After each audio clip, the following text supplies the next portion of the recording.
be dealing with theoretical framework. And in our research, definitely we may be based on our readings and other things, we have come across theoretical framework, and sometimes it creates much confusion among researchers or students. So today we will be dealing with it and see what we mean by theoretical framework. And even when you are reading manuscript or you are reading journals or thesis, what will be the fundamentals? What are the things we need to look out for when you talk about what? Theoretical framework. So after the theoretical framework, we'll be also dealing with the conceptual framework. So when you talk about the theoretical, hello? Yeah, sorry to cut you. Because you are the host and you're sharing screen now, if anybody wants to join, it will pop up at your end. So you'd have to admit the person. Okay, okay. Then let me see how best it can be. No, it can be like this, but if somebody is joining, it will pop up on your laptop. On my laptop? Yeah, so you admit the person. Okay, okay, I will do that. Okay. So for us to go into the issue of theoretical framework or reading or summarizing theoretical framework, I would like us to go to the basics, because the thing is that sometimes we tend to forget about the basic things, and then we just try to build on something that we are not even sure. So for us to understand theoretical papers or theoretical framework, let's look at the three main issues here. The first one is theory, theoretical framework, and then conceptual framework. For us to come up with these things, we need to understand what each of them means, because that will be the basis for whatever that we need to do. So first of all, let's begin by looking at issue about what?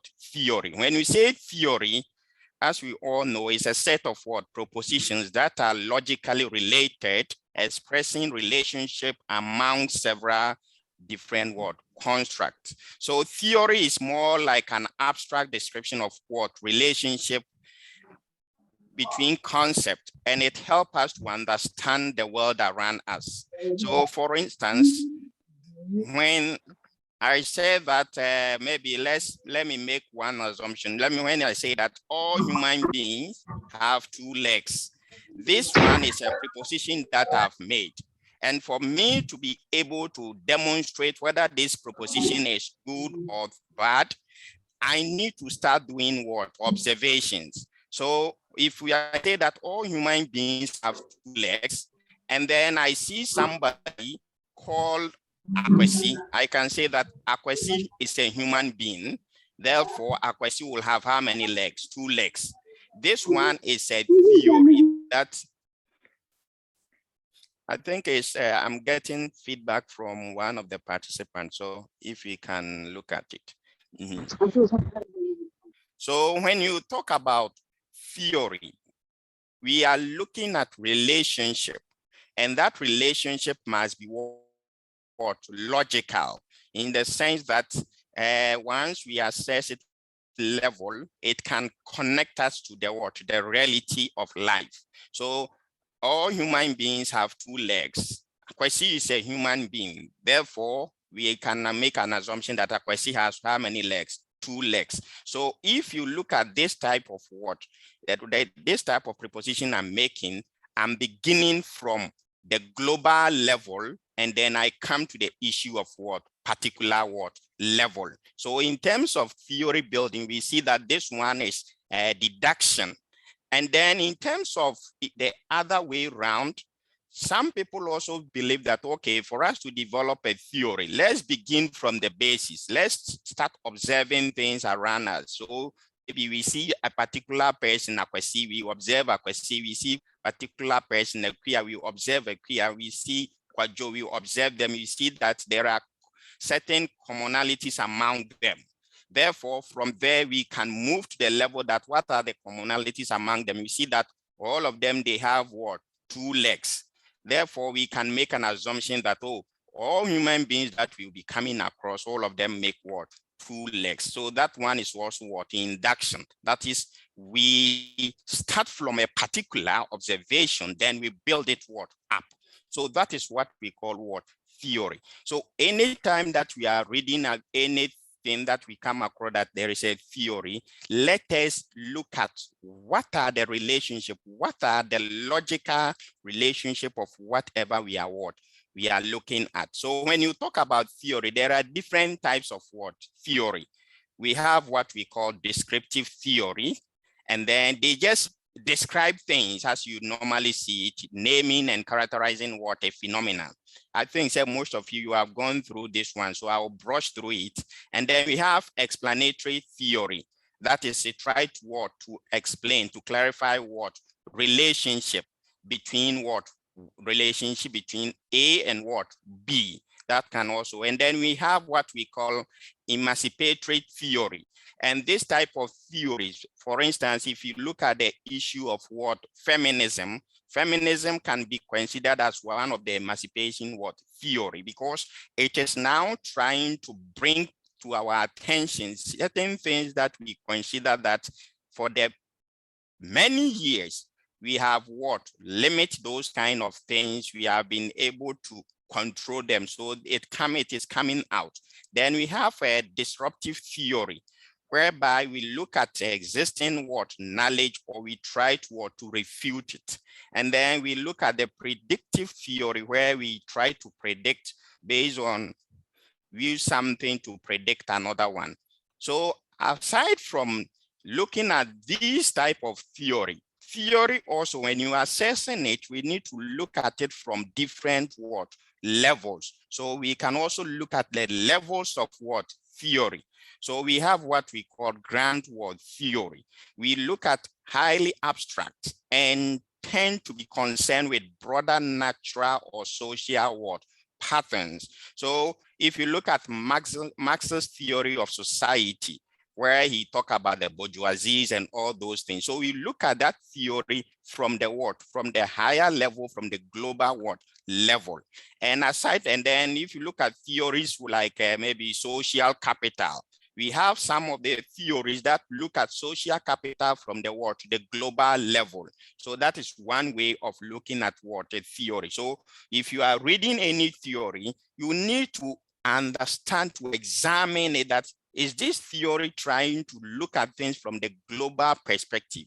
Or another one is middle range world theories, and they tend to address specific aspect of human what? Interactions. So they take a specific aspect of human interactions, maybe one this person, and then they try to what?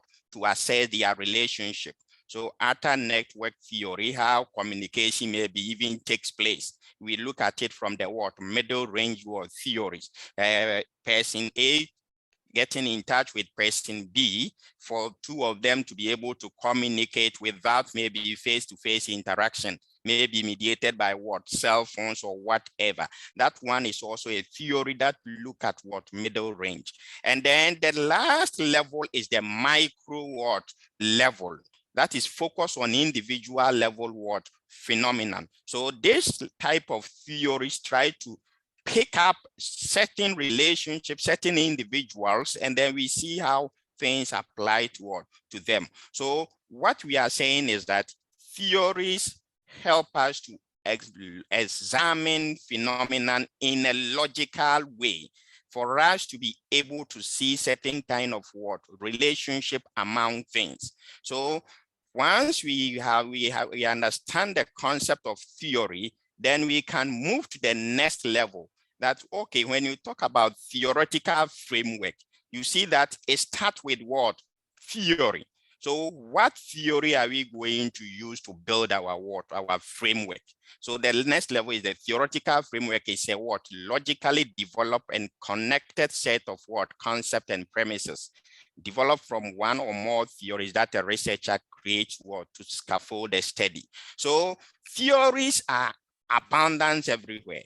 But when you talk about theoretical framework, this is the time we are now as researchers, we are coming to tell the whole world that, okay, I'm embarking on this journey.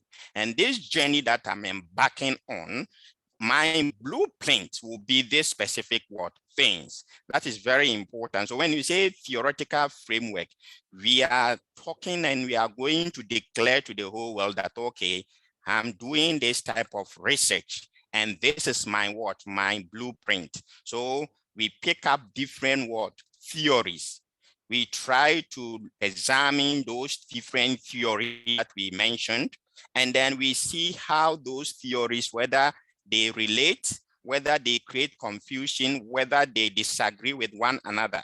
And then we try to bring those theories into our what, our level of discussion, shape our what, our studies. So that is the basic thing about what conceptual what framework. So when you talk about conceptual framework, it can be maybe, sorry, theoretical framework, it can be maybe aggregation of maybe 2 or 3 or 4 different theories that we have observed or we have read. We try to reconcile them, and then we demonstrate how those theories are very important for our specific what studies. Okay, so after we finish with the theoretical framework, then we move on to the next one, that is our conceptual what framework. So the conceptual framework, I will say that this is the time that you as a researcher, you want the whole world to hear your voice. That is the basic thing, the way I see conceptual framework. Because the theoretical theories, we are looking at things, how people are observing things, how things are happening. Theoretical framework, we try to show direction that, okay, this is where we want to go. But conceptual framework is the time that we are going to voice out what we think about the whole world, the world, the way the world behave or the way things behave in the actual world. So in your studies, your conceptual framework is where you need to articulate your word, your voice. So it's a logical word argument justifying all aspects of what research, why it is important and why methodology is what appropriate. So conceptual framework will help you, the researcher, to demonstrate to the whole world that I have observed things, I have read this about things based on my assessment and everything. This is what I also can bring on board. That is our conceptual word framework. So for us to be able to know the conceptual framework, we see that say, anytime you are doing your theoretical framework, you see that there will be some gaps somewhere, there will be some theories while things are not reconciling and everything. So when you come to the conceptual framework, that is where you need to justify for the whole world to know that, yes, I've observed these things, and based on the things that I've observed, this is where I think is lacking. Why is it lacking? If you don't address it, what are the major things that will be what happening? So you need to articulate it through your conceptual word framework. So this is how, in a pictorial form, this is the way you see it. So you see that you have your theory, then it comes to what your theoretical framework, and then the conceptual framework is how you blown out things for the whole world to know that, yes, you are also bringing something on board. So you present your logical argument, justifying all aspects of your studies. Why is it that your study is important? And even your methodology is appropriate for that study. So that one, you are telling the whole world about your conceptual framework. And then when you talk about your the theoretical framework, you are trying to what? To explain how theories or certain theories shape what? Studies. And then the theory itself, we talk about what? Description of what? Relationship between concept and ideas, help us to understand the world. So the fundamental thing is that for us to be able to read a theory and understand the theory, or be able to articulate a good conceptual framework, and then shown to the whole world that this is our voice, we need to go back to different approaches to what? To research. Because if you are reading a theory or any paper, you need to be in the frame of mind of the what? Of the researcher, the person who wrote that paper. If you are not able to situate yourself into that person's thinking or frame of mind, you will never be able to understand the person. So that is one fundamental thing. Put yourself in the person's shoes.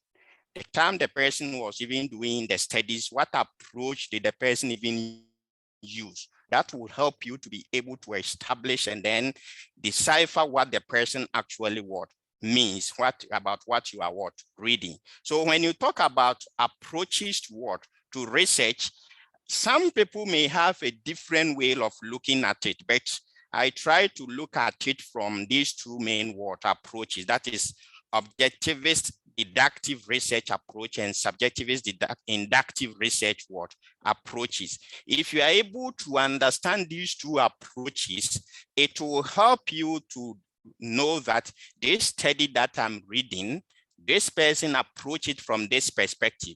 The theory that the person used, the underlying assumptions are based on this and A, B, or C. And then if I also want to apply that theory from different level, what approach am I going to articulate my voice? So when you talk about objectivist deductive research approach, the fundamental word over there is what? Objective, okay? Objective reality. So objective deductive research, we look at deductive way of research involves going from general. As I said before, all human beings have two legs. It's a general proposition. And then from that general, we limit ourselves to a particular, that is deductive research. So if you look at the global level, what is happening, then you are able to situate it at a particular level. So if you are doing that kind of things, you are doing deductive reasoning. So when you are reading theoretical papers or even theory, try to look for these things. Is the person beginning something from the global level before the person situate him or herself at the particular situation? That is very important. If you are able to deduce that one, then you will know that this person is doing maybe top-down approach. Therefore, how should I put myself in that person's frame of mind? That is an essential thing. So deductive research, when you conceptualize things, you hypothesize things, and then you test your hypothesis. So I think that most of us, we are much familiar with this one.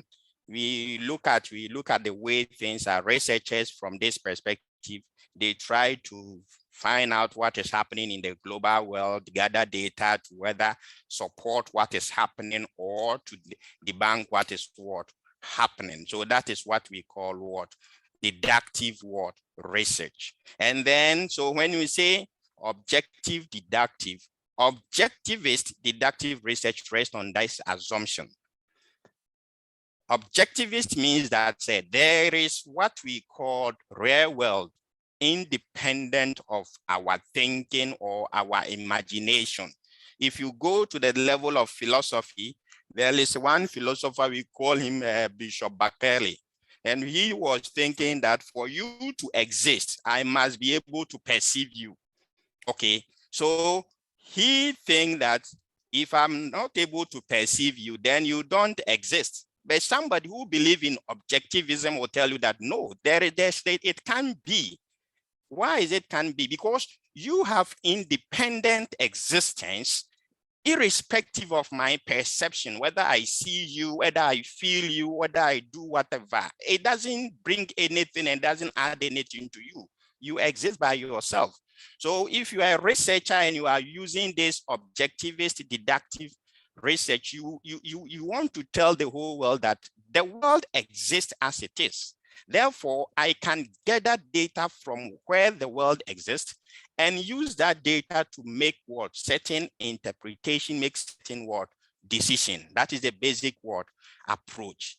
Okay. So this one, you try to build knowledge by developing increasingly better understanding of, insight to, and the causal working of the world. So if scientists try to, in their lab, they try to perform experiment, different all over the things. You see that say, these scientists believe that, oh, this object that we are manipulating, this object has the existence by themselves. So based on our manipulation, we'll be able to predict a relationship that maybe this amount of water, if I put it in this amount of this one, this is what is going to what to happen.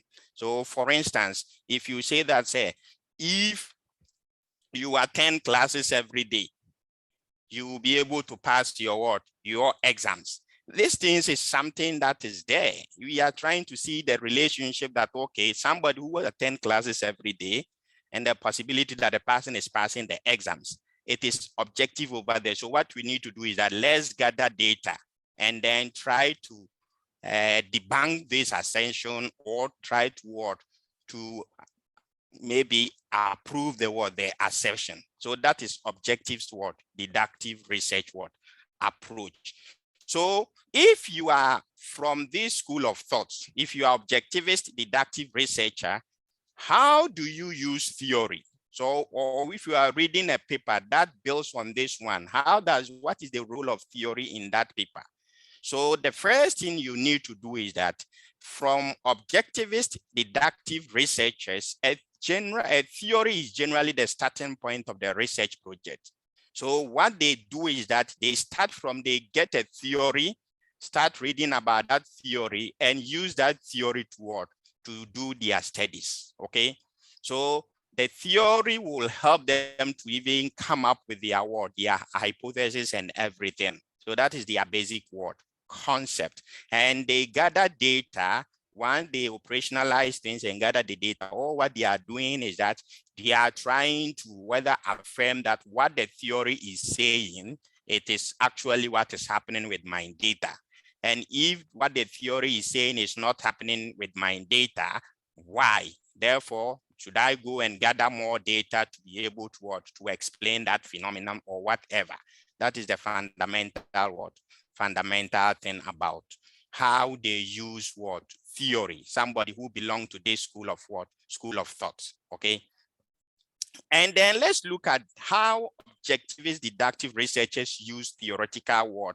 Framework. So for them, once they identify theory, which will be the foundation of what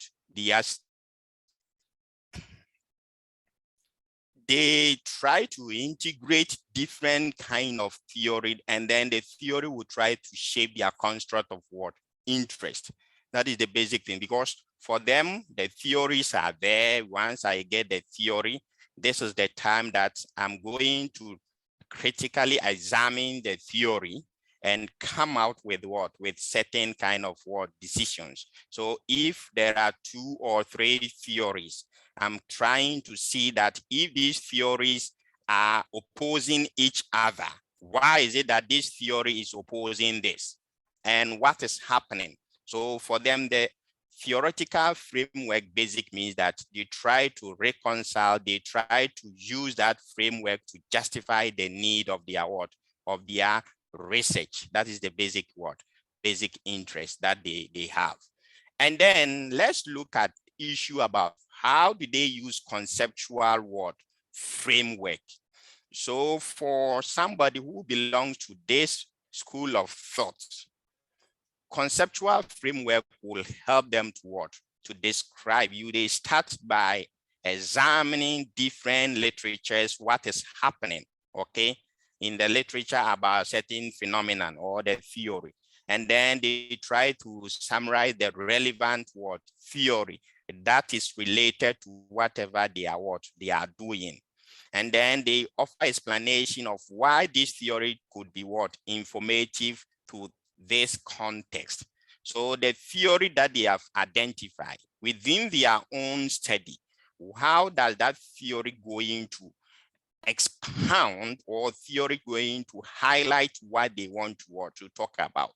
So what for them to do that, they come up with their research questions or even develop what? Hypothesis. And this one will also help them as a basis for their even research what? Methodology. So that is the basic thing, how they see what conceptual framework. So the conceptual framework, they try to draw some relationship that exists amongst different phenomena and everything. So based on objectivist deductive what researchers. So let's move to the next group, who are subjectivist inductive researchers. So or the subjectivist inductive what approach to research. So you say the inductive, as I said, that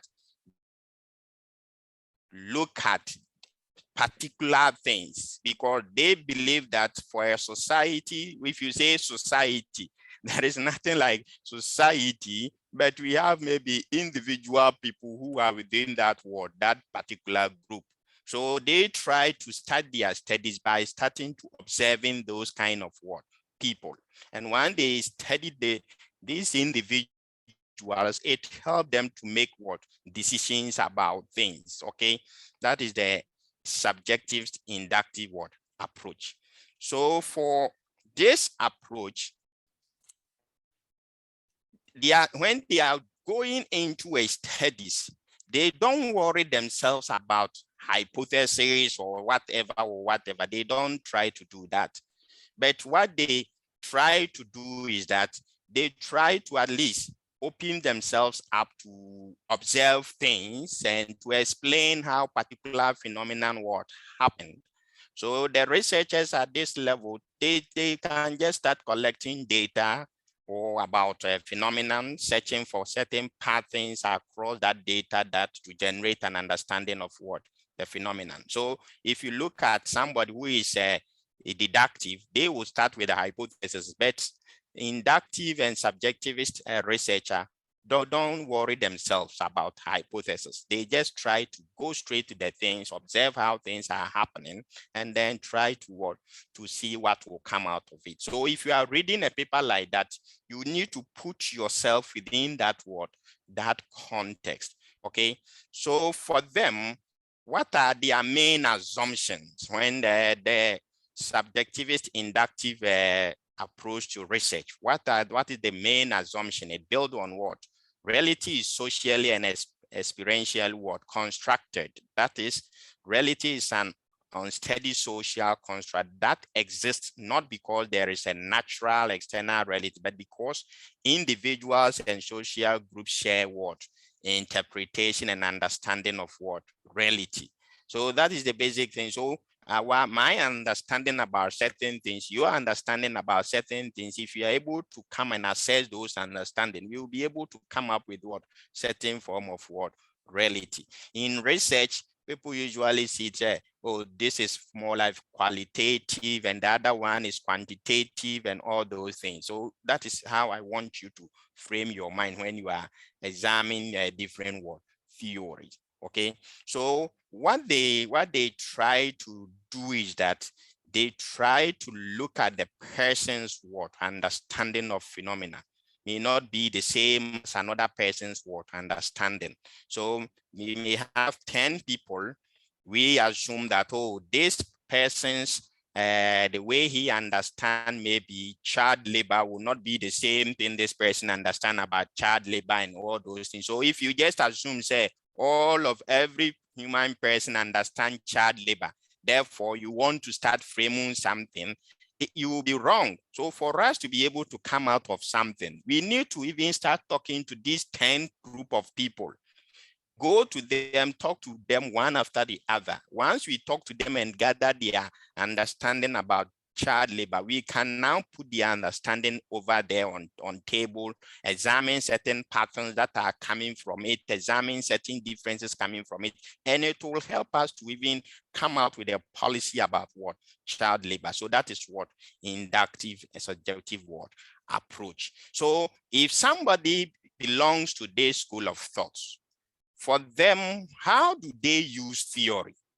Okay, because we have seen that those who belong to inductive objective, the theory will serve as the foundation or the building block for whatever they are going to do. But for subjectivist inductive approach, they don't usually think about a theory. So he said that the theory not only exists as an abstract description that researcher read and debate, but it can also reside within the researcher as a cognitive framework that shapes his or her thinking and research choices. So for them, they will try to more engage with whatever you call your assumption, your prepositions and everything, for them to see that actually what you are saying is actually making what is based on their observation of what is happening on the ground. Okay, so in this group, they can even engage one or several theories in a single study or across what program of what studies. So if you are looking at subjectivist inductive researchers, we have three main ways that they look at theories. We have some of them, we call them what? Fully inductive theory development.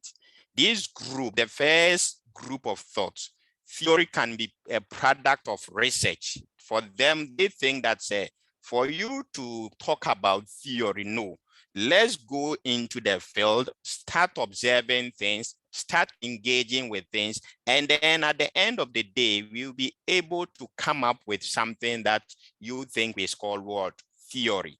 So let's start to people, individuals, to see their thought about certain things. And once we are able to finish, we see certain kind of what? Pattern among them. So the first group, they are called what? Grounded theory tradition. They get the data, try to manipulate, look at the data as they are to come up with certain what? Theories, okay? And then there is another group that also look at things like a theory will help them to what in terms of informed. So here we look at theory shapes every stage of their work, their process, including the development of research questions. So this second group of people, they look at things like similar like the way objective deductive. They try to come up with a certain, start from a certain theory and base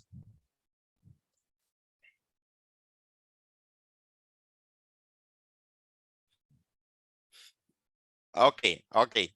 I think I have two questions. The one is please okay, the first one is not a question. The second one is, how do mixed method researchers navigate theory and conceptual framework? Okay, very good. So in terms of, I will come to that one. So once I finish with this group, then we try to merge them and then reconcile it. And then we look at mixed method researchers, okay? Yeah, so I will address that one, okay? Yeah, that is why when I was starting, I did not position the discussion within maybe quantitative or qualitative kind of studies, because immediately we do that one, we see that, say, okay, we come to the mixed method. Where do we find ourselves? Okay, because but if you look at it from subjectivist or inductivist, for instance, if somebody is doing a longitudinal studies, the person can just start gathering data, and at the same time, when they are gathering data as form of a qualitative data, they can also be at the same time distributing what? Questionnaire. So if you look at this person, if the person find himself that he looking into a fully theory informed inductive, that person will be finding himself within the category of what? Subjective inductive researchers, second category, because for them, they can just engage on different data, open themselves also to whatever is going to happen to their studies. Okay, yeah. So I will highlight more about that once so when you talk about the fully theory informed inductive, so this group of people, this group, they tried their best in the way that, okay, let's begin with the theory, and then let this theory shape the way we understand things. That is but they are not too rigid, although the theory will inform their data collections and everything. but they are still open for certain kind of what, how things work happened. And then we have the third group, and that one we call them theory informing inductive data analysis. So these subjectives inductive, they only look at theory as is going to help them to analyze or interpret their what, their data. That is the fundamental thing that they look at it. Okay, you have your theory. Okay, I've gathered my data, and then the theory will serve as a tool for me to be able to assess my what, my data. So for instance, I start observing people. When I start observing people, I saw that, okay, Akwesi has 2 legs, Kojo has 2 legs, this one has this one has this one. So once I start to all these things, then, okay, if I want to interpret that data, I observe maybe 100 people, and I saw that 99 of them, all of them have 2 legs, okay? And then all of them share certain kind of characteristics. So I will say that, okay, they are human beings, okay. But one thing that I will also observe is that out of the 100, one person has only a leg. So what should I do with that one? So this group of people will use the theory to interpret that, okay, human beings, all of them may have 2 legs, but certain things can also happen that you come across with this word, another person who is also human being, but with a leg. Okay, so this group, they use the theory aspect to interpret their word, their data. So we have the first group, that group, they just open themselves, observe phenomenon, and then use that phenomenon to formulate what? Theory. So if you are a mixed method researcher and you think, say, okay, this, I want to approach my studies, but the studies I want to approach, I will just first of all collect my doing my observation. And based on that observation, I will come out to now assess my my data. And based on the data I'm going to assess, I'm going to use a specific theory as a lens to at least assess that data. Mixed method researcher can do that. And then another mixed method researcher also can say that, okay, as for me, I will start with a theory, different theories all together to start gathering my data at the same time, okay? I collect my quality data and my quantity data at the same time. And these ones, all the data I'm collecting are informed by what? By these specific theories. Another one also may think, say, okay, as for me, the main purpose of the data collection and main purpose of a theory is to help me to make interpretation of of my data or the analysis. That can also be another way. So it is the way the mixed method researcher will think and frame his mind that will help us to situate the person. So some people usually say that, oh, those who engage in mixed method are pragmatic researchers. So they can also find themselves within any of the two categories. Okay, so when we come to theoretical framework, when somebody is subjectivist inductive researchers, how do they use theoretical framework? So the same categories is what we need to assess. Are we dealing with subjective inductive researcher who is fully inductive theory development? Those people will just look at the theory that theory will not shape the studies. No, because these studies, I don't want any theory to come and then bias my understanding or anything. I don't want to start from anywhere. I just want to fly blind. Let me go around to collect my data and everything. So they don't need any specific theory for them to start their studies. No. So theoretical framework don't play much for them. But for them, they go in for robust conceptual framework. And then the second batch will be fully theory-informed inductive study design. This group will just go in strongly for their their theory or theories that they want to use for their studies. And based on that theory, they will frame their theoretical framework, and then it becomes like a blueprint for them. And as they are going and keeping on, they are also open that maybe when things happen, they can revise whatever their framework is. Okay. And then the last group that we talk about, if they are more into how I can use the theory to make interpretation of my data, then they also think about theory during their data analysis. Okay, so you see that for them, theoretical framework is developed during their data analysis. These are the key ways we need to frame our mind and our thinking when we are assessing papers, or when we are even coming out to even our own studies. Okay, so place yourself that, okay, if somebody who believe in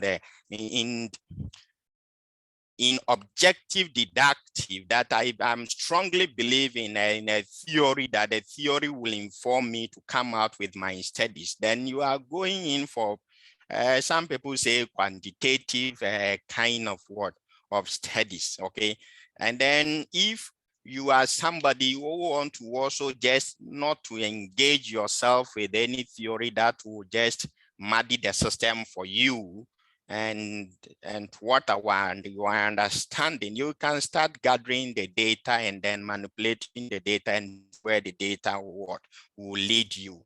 You put, and then if you are into mixed method, the mixed method approach, you need to decide if it is a longitudinal, you are collecting the data at the same time, or you collect this quality data first before the quantity data.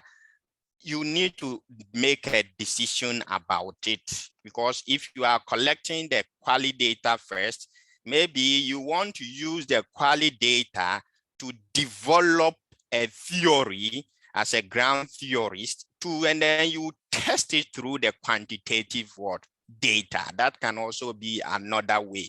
You use the qualitative data, you went to the ground, you listen to people, whatever they are saying, and then based on your assessment, you are able to build a certain theories. And for you to see that the theory you are building is something that may be useful, you use your quantitative data to test it, to see that whatever you observe, when you come to the way things operate in the global scale, is it applicable, or is it going to help? So these are the way and how we should approach papers. How, if you are doing your theoretical framework readings, this is the way you need to approach it. Situate yourself in the way that the researcher situated himself or herself, the way the researcher thinks. And if you're able to know the way the researcher thinks, you'll be able to engage with whatever the person has written, whether it's a theoretical paper or conceptual paper. It will help you to understand that. And also, it will also help you to develop your own theoretical framework. So that is the basic thing over here. I will try to pause here. If anybody has a question or somebody wants to seek clarification before I proceed to the next lecture. So let me give us maybe 2 or 3 minutes. If you have any questions or clarification, please, you can bring it up before I proceed to the next module. So our moderator, if you are there, you can take it and then we see. All right. Thank you so much, Dr. NT, for the presentation. Please, colleagues, if you have any question, you can come out with it. Okay, so hello, please, can you hear me? Yeah, go ahead, please. I would want for him to the beginning of the two topics he spoke about. I wasn't getting it clear. The beginning part of the subjective and objective. The beginning, the early slides he started with. Okay. That part I could. I want for him to throw Hello. more light on the clarity, yes, please. All right, Doc. Yeah. Okay. Please, are you talking about the objectivist deduction research and of subjective induction research? Yes, please. Okay. So when we say objectivist, for instance, when you talk about objectivist deductive, okay, objectivism means that the reality exists as it is there, okay? So I don't need to go in to bring that reality out. Okay, so something that, for instance, you exist, whether I see you or I don't see you, you exist, you have that kind of existence. Okay, so objective deductive researcher will see, say, reality as we look at it. So at the global level, for if you say, in terms of as I try to give the basic example. Okay, for instance, if I say all human beings have two legs, okay, this one is a global statement that I have made, okay, and then from that one I can reasoning out to look into the particular aspect of things to see that if it is going. So all human beings have two legs. So let's say Miss Beatrice is a human being. Therefore, what can I conclude from it? Miss Beatrice therefore has two legs. So I started from the global level, then I reasoning out to particular level. And this group of researchers, when they are doing research, they look at theories as a lens that they are going to observe their what, their studies. So if I say that all human beings have two legs, so if I'm coming out to observe things, I just try to look for people who have two legs, because that is my proposition that I'm coming in. So if I observe these people, gather data, starting looking for people with two legs, then I can support that, oh, it's true.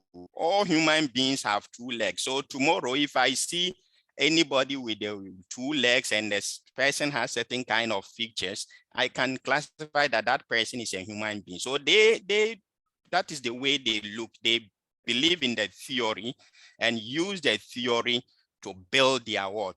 Their theoretical framework. So the theoretical framework becomes more like they are using different theories. They are trying to reconcile certain arguments that different theories are raising. So for them to be able to see that they are connecting things into their particular field. So they are using the theory to build their own conceptual framework for them to support their voice in terms of their studies. Please, is that one clear for you? Or I should? Yes, it's fine. Okay, so then let's go to the subjective one. Okay, subjective inductive.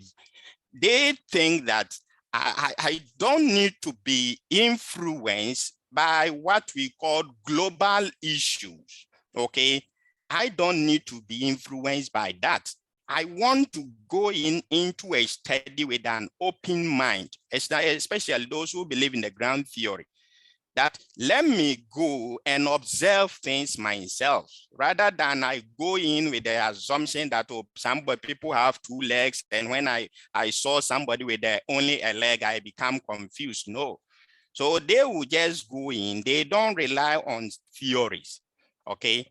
They see the world that the world will be better off if the researcher is well engaged in whatever he or she is doing, without allowing him or herself to be influenced by certain a prior statement or something like that.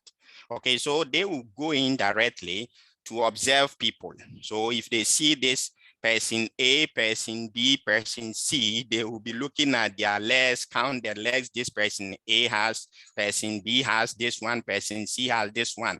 And based on that one, they will be able to come up with their own conclusion that, okay, based on my observation, I saw people with these two legs, and these people with two legs build them up. So that one, we call it inductive, because they started from particular people before they build it up to get the global or general ideas. And we say that those subjective inductive, we have three main groups.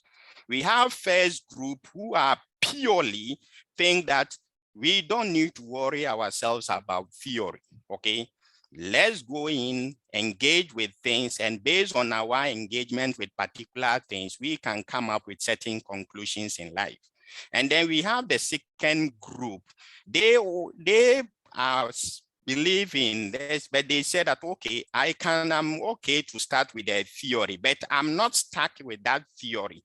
If at the course of manipulating my particular issues, things are happening, I can modify the theory or whatever is happening to see that this is what is going on, okay? So for instance, if you take a theory like a social capital theory, at first people were thinking about bonding and bridging until some researchers went to South Africa to conduct a study. When they were going, they look at the bridging, they look at the bonding, but they also established that no, there is something happening there that you cannot categorize it under bonding or bridging. So where do things?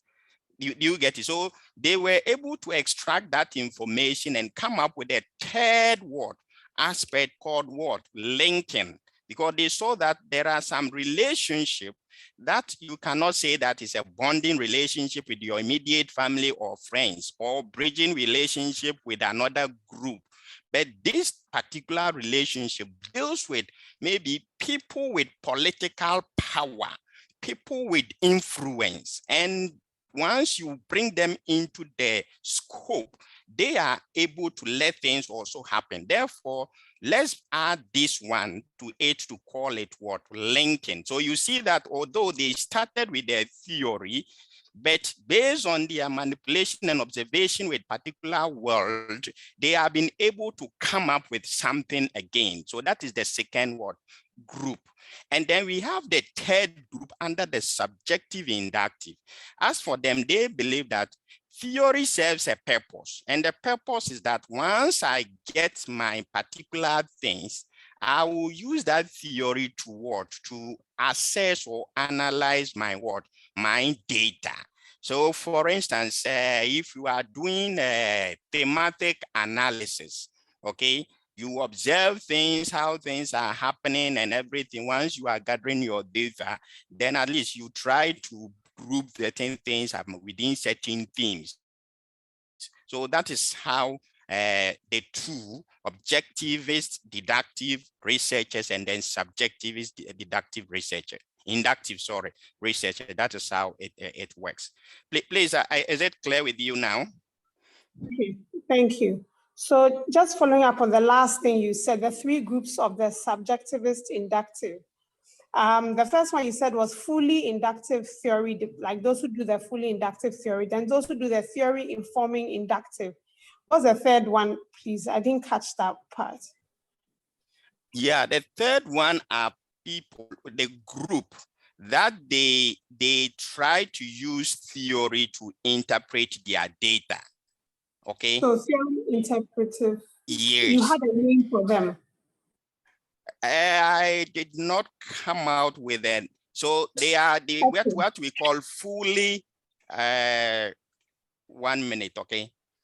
Thank you. Theory inform inductive. That is what we mean. Theory inform inductive. Okay. And the theory. one? And the second one is fully theory informed. Okay, and we have then- fully right. inductive theory. These are the three categories. Okay. Fully inductive theory development.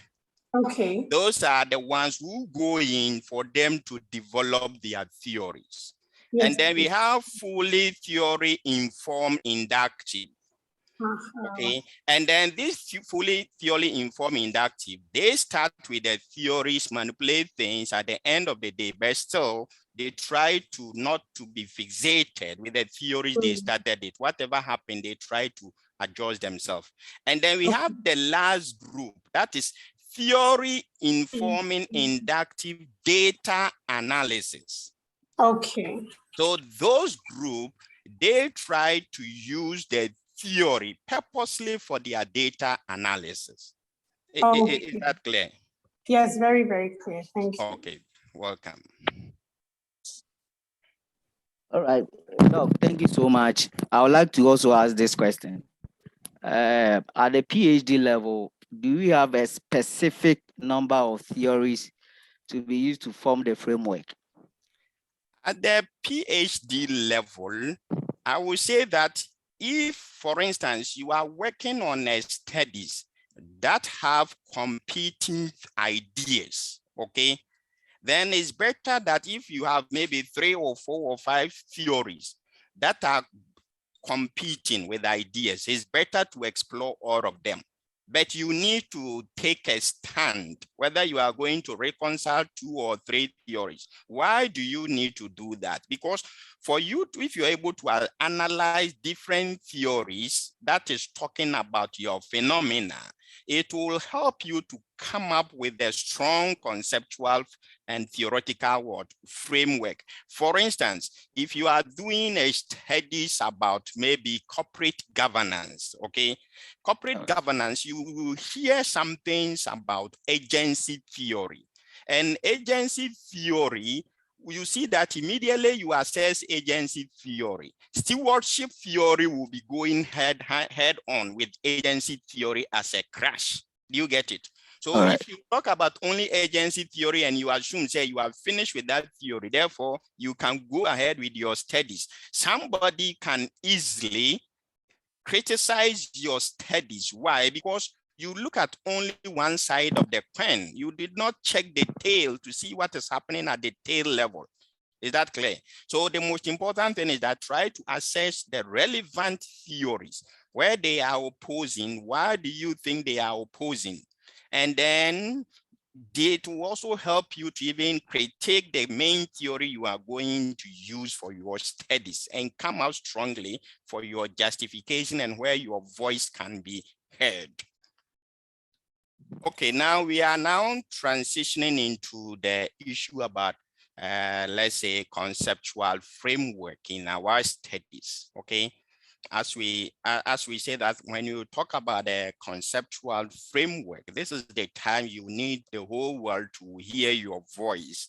So as Dr. Day said last week, that you are going to pitch in what you are bringing on board, okay? So that is the basic thing. So let me try to see if I can share my screen. So when you talk about a conceptual framework, or when you are reading a conceptual paper, conceptual papers, when you come across it, it is a bit different from other empirical papers that maybe you need to have gathered data for you to come and talk about, analyze your data or something like that. It's different from that. And then it is also different from review papers, because, for instance, somebody may do meta-analysis or narrative analysis and all those things, but conceptual papers are a bit different. Okay, so when you talk about conceptual paper, as I said, goes beyond summarizing research, recent research, and they are not expected to offer what empirical data. So sometimes when you are students are dealing with conceptual framework or they are reading conceptual paper, they are more fixated or interested about how the person was summarizing different study A, study B, study C, study E. That is what our interests usually go in. But conceptual papers go beyond that one, okay? And then another thing we need to know is that conceptual papers, you will not find any data analysis or something like that as you may find in a normal papers that we come across, okay? So then what is conceptual paper? We say that conceptual paper provide an integration of what literatures offer an integrated framework, provide value added and highlight direction for future what inquiry. So the thing is that we have different studies, maybe all of them are talking about, let's say social contract, okay? Social contract, if you look at social contract, different group will be talking about different things based on their own philosophical foundation. Some people may see social contract that at the state of nature, things were very chaotic. Human beings have no peace and they don't have any security. Therefore, let's come together and then try to put ourselves under certain contract that will govern all of us.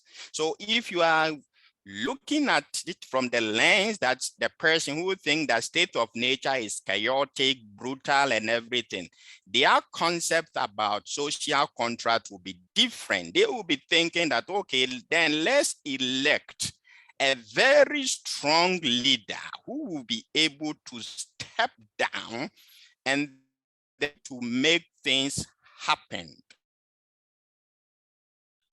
And then we may have another group of social contract where they think, say, at the state of nature, things were good, human beings are okay. But we decided that, okay, as we are isolated, let's come together. So, and then make things and provide security for all of us so that we can settle our dispute and everything. So if you look at the people coming from this group, they will be thinking that, okay, and let's get a democratic system whereby nobody is above anybody, because we all of us are good. We understand ourselves, okay? So the question is that if you are talking about conceptual paper, how do you reconcile these two ideas? How do you integrate them so that we may see the future what direction? That is the major part. So if you just read, if you just cite the first one, the state of nature is chaotic, brutal, and then however, the second one, the state of nature is good, blah, blah, blah. And then you did not try to reconcile the two for us to see the future direction, then you are not doing anything. You are just summarizing things. That is the basic thing. So it's the same as when you are developing your conceptual framework and then you see that this variable and this variable, you just mentioned the variable for us not to be able to ascertain what is going to happen to this variable. You are not doing anything. So conceptual paper focuses on integration and propose new relationship among what? Constructs. That is the basic thing. So at the end of the day, the ideas, the variables and everything, you can even try to propose new relationship among what? Among them, okay? So another way of looking at conceptual paper is that it takes a problem-focused approach and address the what is new question thoroughly. So you have this idea A, idea B is coming in. What is happening to idea C? So let's look at an issue like maybe we solve, a paper was able to come out that your level of social capital will be able to determine maybe your entrepreneurial intention. That is, let's say your social capital bonding will be able to determine your entrepreneurial intention. That is it's okay. And other people will say that no, between the two, there is nothing like a relationship to it. So if you want to come in, what are you bringing on board? So the thing you need to bring on board is that, okay, paper A is saying that from this and there will be relationship, paper B is saying there is no relationship, and you have examined it. So maybe you may be able to think about, say, okay, why not bring in something new to mediate or even to moderate that relationship for us to see. So what conceptual paper try to do is that you'll be able to direct us to see what is our next question, what is happening again. So, but another thing we need to understand is that conceptual paper is not a theoretical way, a theory paper. It is not developing a new theory altogether. So you don't propose new theory at the construct level. If you do that, it means you are leaning towards another, trying to bring out a new theory. Okay. So the fundamental thing is that when you talk about conceptual paper, they seek to bridge existing theories in interesting way, link work across discipline, provide multi-level insight, and broaden the scope of thinking. So maybe you see that said this study has been done in maybe this particular field, social sciences. This is in the maybe business world. This you try to integrate them for us to know that what will be the next level. So we look at what is new. So that is why in most of the time, if you talk to your advisor will ask you that, what are you bringing on board? What is new? What is new about your paper? So if you just review one or two papers and you tell your advisor, oh, based on the review of this and that, there is a gap.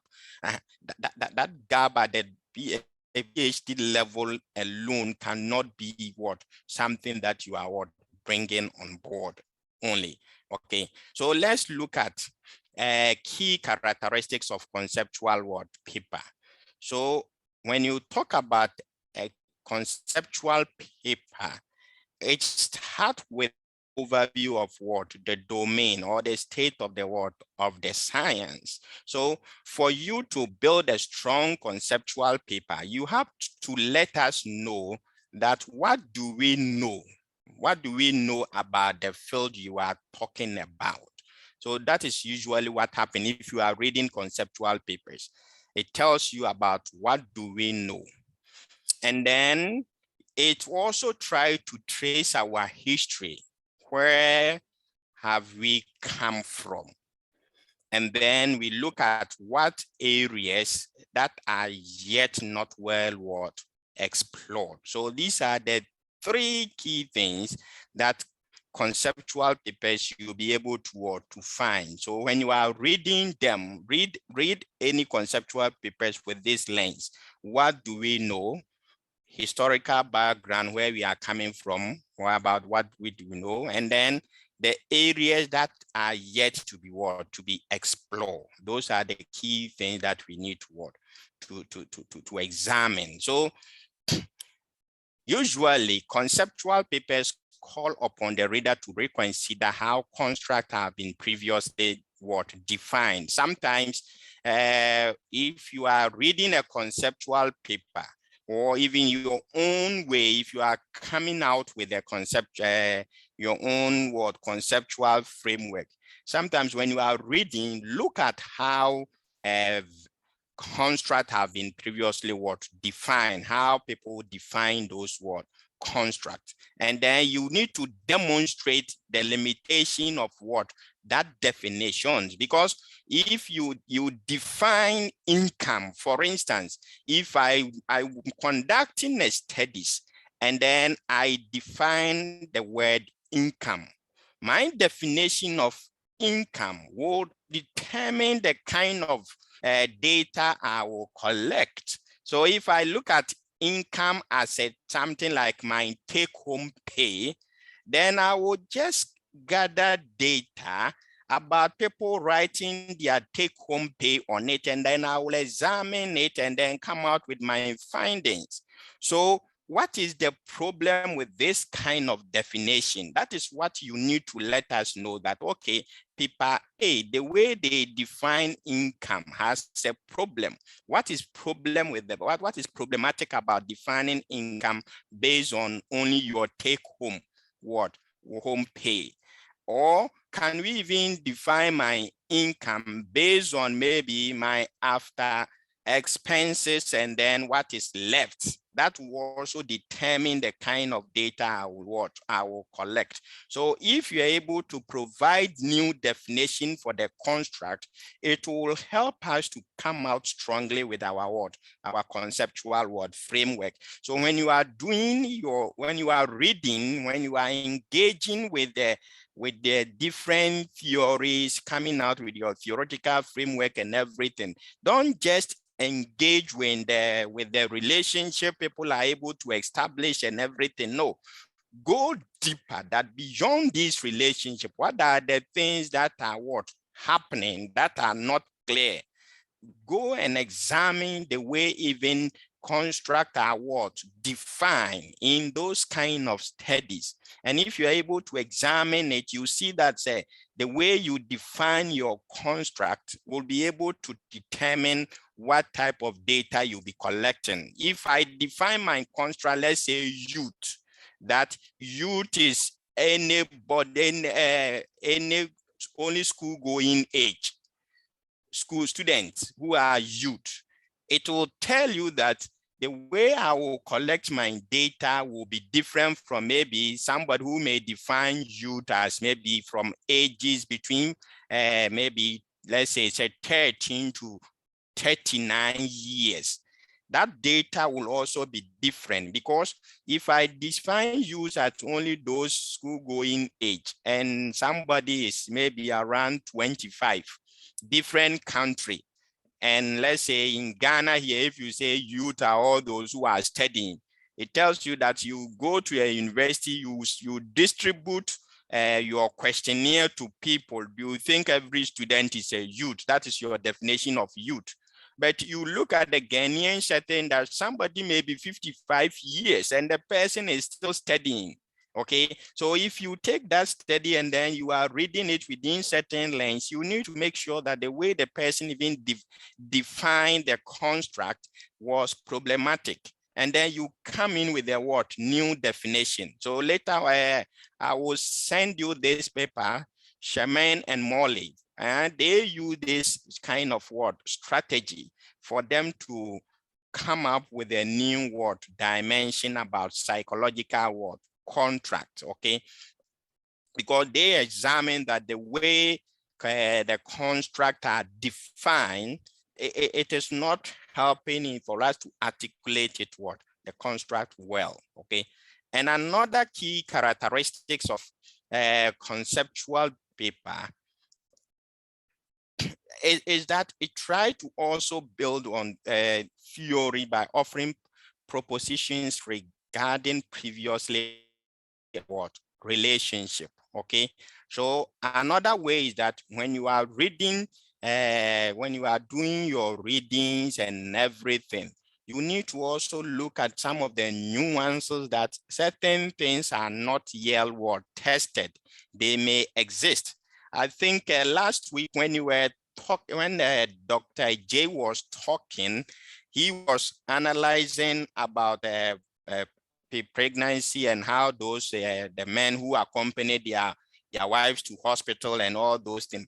And there were some nuances over there that the hospitals and the researchers themselves did not even do anything about it. They just articulated it and put it there. So you need to be able to come up and see that, say, okay, at first this was texted this way, but can we look at it and then test it differently? For instance, if I study and then I want to see a number of hours I sleep, or let's look at, okay, employees motivation, and then if I just do it as maybe employees motivation and employees performance, okay, I can just examine motivation, relationship between motivation and job performance of employees.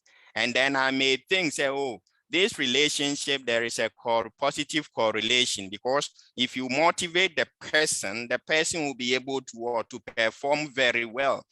But somebody may come in and tell me that, no, the way you just examine it, you made things very simple, because you ignore the fact that let's even control what training and development. So you may see that says somebody's job performance may not build only on the motivational level, but maybe the training and the development, the organization, the investment over there is contributing. So what can you bring on board? You can bring something new on board that, okay, let's control the training and development aspect, because previous researchers did not consider that aspect, okay?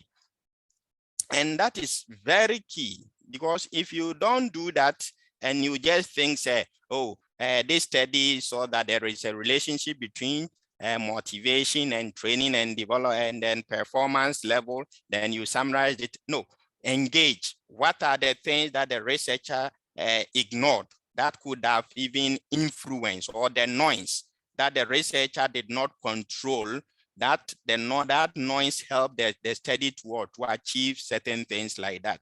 So that is very important in terms of when you are examining it. So if you look at this study, you see that this study also used similar technique in terms of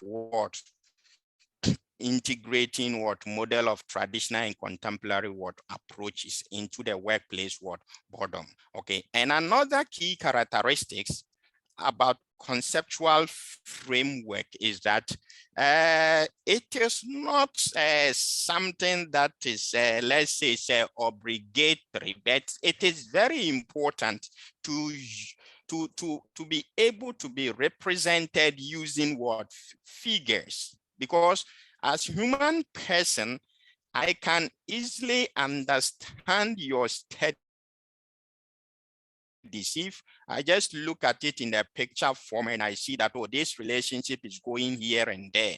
So conceptual framework also, usually you need to be able to at least two people enter the room.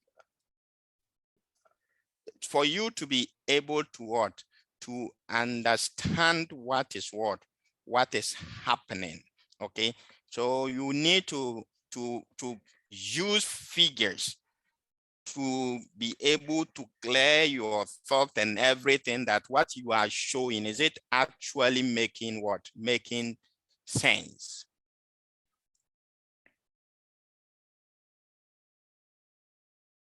Okay, do I need to use conceptual framework in a qualitative research? Yes, as I said that, for instance, if you are coming in as a ground theories, you need to have a strong conceptual framework, because you are not building any theoretical framework. So there must be, you need to demonstrate to us how the concept you are talking about, how your observations are linking together. Okay, and I think it was captured during the previous discussion. That is the way it looks. Yeah.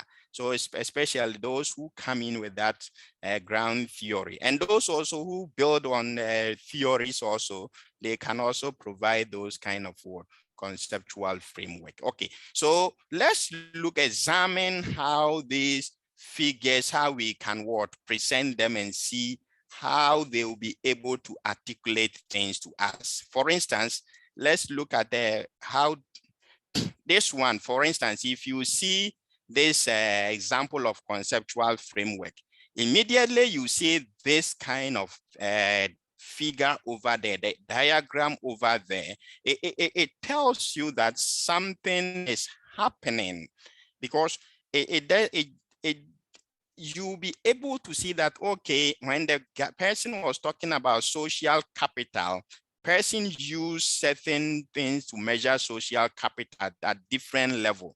And this study is also examining certain kind of what relationship between the social capital dimensions and the entrepreneurship intention. So for instance, you got a study that study examine this relationship, okay?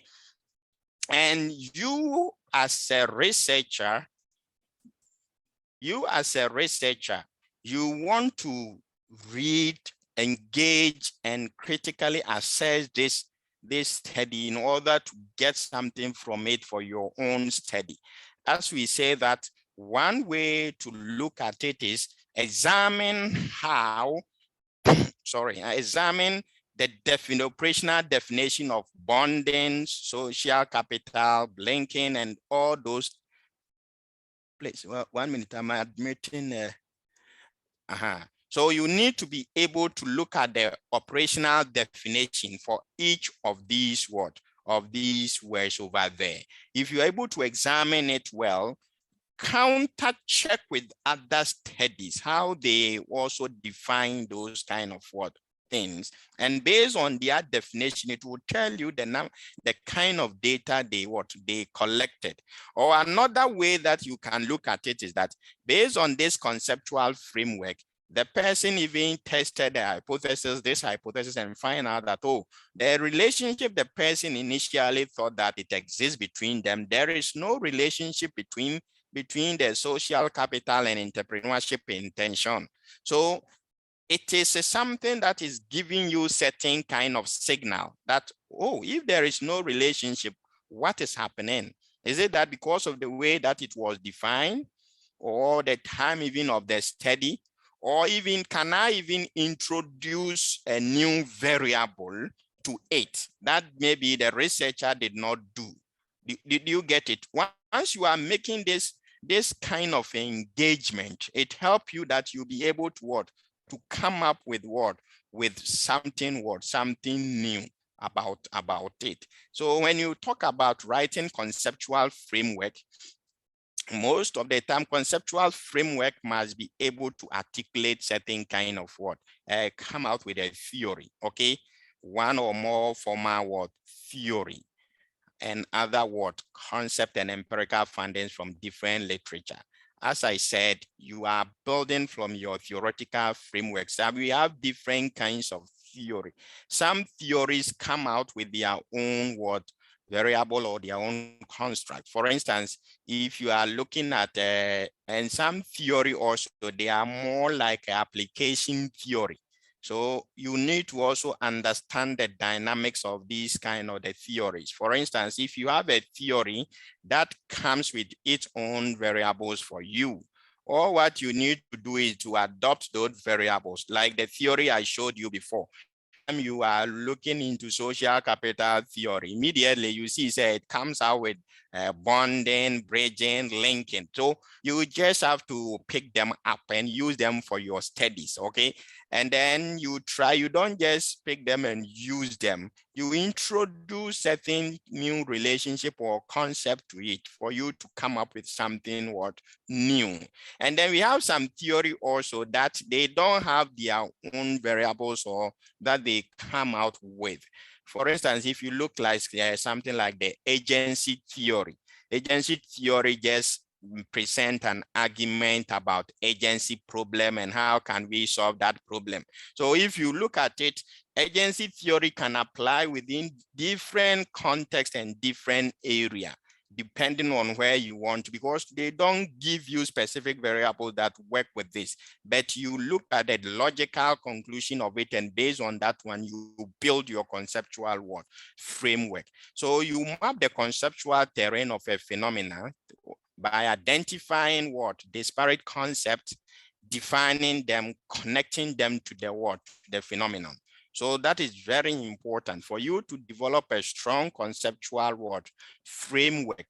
You need to be able to know that there must be strong operational definition. If you don't operationalize your construct very well, at the end of the day, you will not be able to achieve what you are presenting. And then another thing is that it is an argument that you are making. So you present a strong argument for integrating the disparate concept into new conceptually robust framework, which can then be used to generate new ideas for what?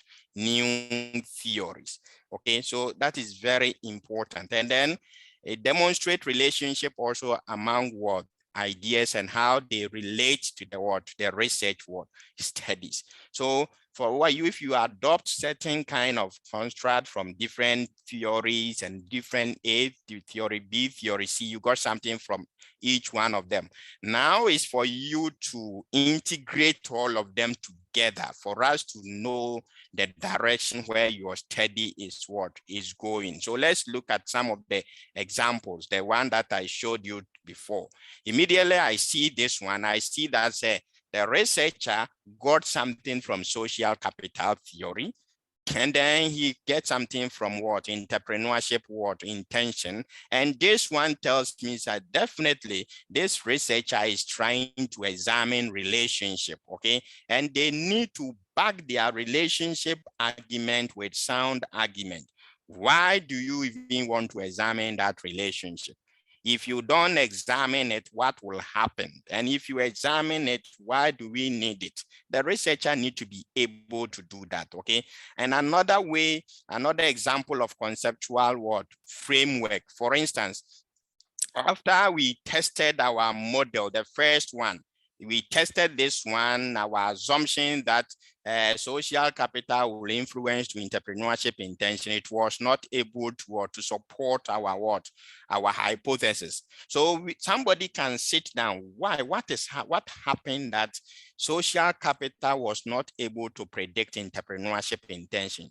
Are we missing something? Can we introduce something new into the relationship for us to see that this new relationship maybe will help us to interpret our phenomenon? So I can introduce something like maybe self-efficacy.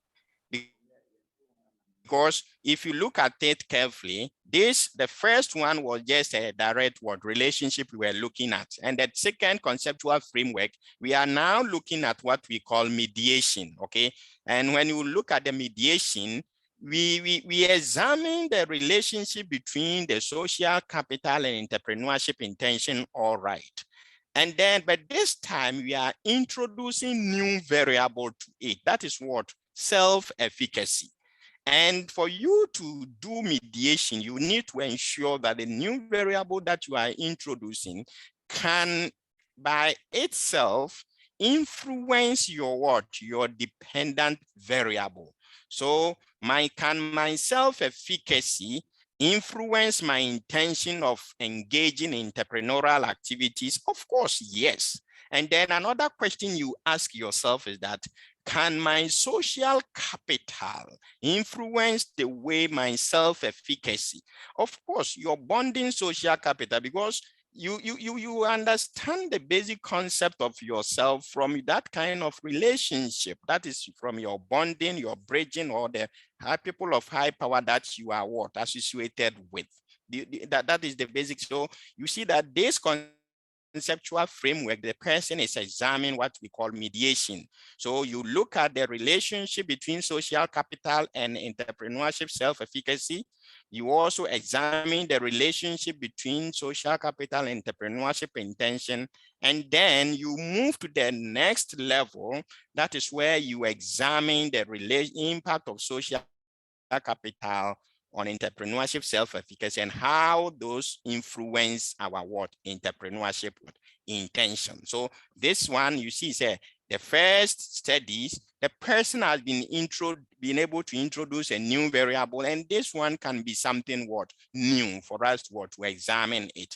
So if people's social capital can influence their self-efficacy and in turn improve their entrepreneurship intention, then what does it tell us? You need to be able to tell us why is it that it is happening and what would be the way forward. And another example is you can even do what we called mediator and moderator, okay? So if you look at this relationship, you see aside from us, introduce social capital, self-efficacy, and entrepreneurship intention. We have even brought in a moderator over there because we are looking at issues like maybe family business. If my family has a business, can it even influence a relationship between my social capital and my entrepreneurship intention? Can it be strengthening, make it very strong or something like that? Yes. So you see that this one also may be something something new. Why? Because at the end of the day, we'll be able to know that maybe those who are coming from the family who own businesses usually end up also setting their own businesses, or maybe they even express a strong intention of setting their own businesses. Why? Because at least they have some models over there that is helping people that they know that they are helping them to see the future ahead. Do you get it? And then, so these are some of the examples. So another example is let's look at total reward, financial reward, non-financial reward, and psychological reward, and its impact on employees' performance. So we can just gather data and then come out and say, okay, our total reward strategy can have positive influence on employees' performance. Therefore, let's start giving employees a lot of money and everything. Okay, but the question that we need to also ask ourselves is that, can there be any noise in this kind of model that we are not attending to? Because our employees' job performance is very complicated. So if you just think, say, reward strategy will definitely improve performance, therefore we are finished, let's interrogate things well. What are the things that the researcher did not even do that we can now do it? So for instance, let's look at this carefully. Maybe it may happen that the relationship we saw was maybe the total our reward system is not even good, but somebody who has been working for a company for maybe 10 or 20 years, that kind of experience can even influence the person's performance. So if you want to get the things right, we need to be able to control that noise in that relationship, okay? Or another thing is that company that spend huge sums of money about training and development and everything, that can also be an influence. So if you examine the various definitions for our total reward, maybe financial reward, non-financial reward, and psychological reward, and none of the definition over there cater to this training and development and all those things, it tells you that, say, okay, based on the definition of the construct, that is why we saw that. So we need to do something about it and see if the noise, taking out those noise from it, can we still get the same results? So that is how we come up about our conceptual framework. So I will also pause here.